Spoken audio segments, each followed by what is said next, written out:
nó là thế là chạy rồi mấy đâu vậy đâu đâu nào đây đâu đây đâu nào đây ca ca nè nó mình ca nó không khăn khổ một mình kẹt tiền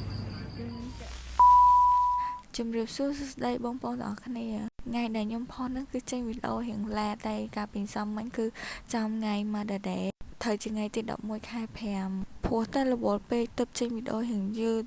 សម្បីតែធ្វើនំ surprise ម៉ាក់ខ្ញុំក៏រៀងយប់ដែរមកទៅហើយម៉ោង8ជាងបាត់ហើយតែទោះជាយប់យ៉ាងក៏ត្រូវឆ្លៀតធ្វើ surprise អ៊ំដែរហើយអីដែលខ្ញុំចង់និយាយនៅពេលនេះគឺខ្ញុំអរគុណអ៊ំខ្លាំងមែនតើដែលអ៊ំធ្វើសម្រាប់ខ្ញុំ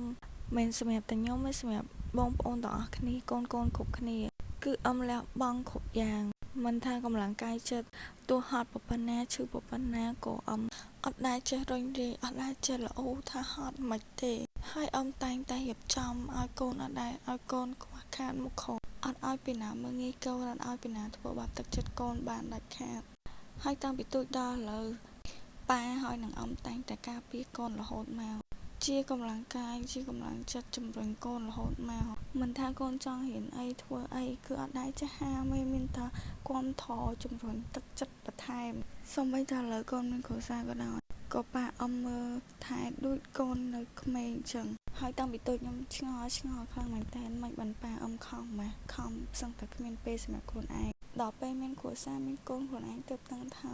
មិនបានប៉ាអ៊ំខំម៉េះព្រោះខំគ្រប់យ៉ាងដើម្បីទៅកូនអត់ខ្លាចកូនពិបាកអញ្ចឹងហើយក្នុងឱកាសថ្ងៃបុណ្យពិសេសគឺអត់មានច្រើនទេមិនថានំខេកឬកាដូអីផ្សេងតិចតួចទឹកចិត្តពីកូនគឺធ្វើជូនចំពោះអ្នកមានគុណទៅ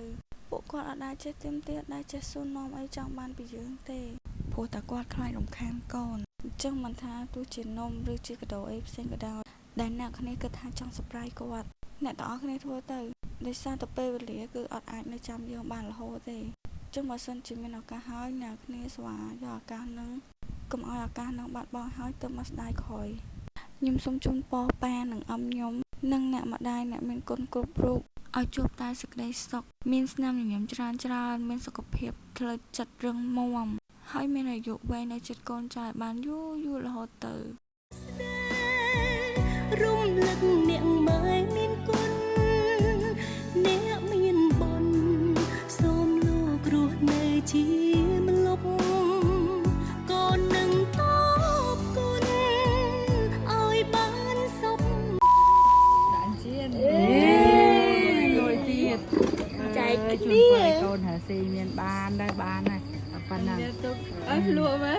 ញ៉ាំដែរនំថ្មីយកព្រាមើលអើម៉ាញ់ណា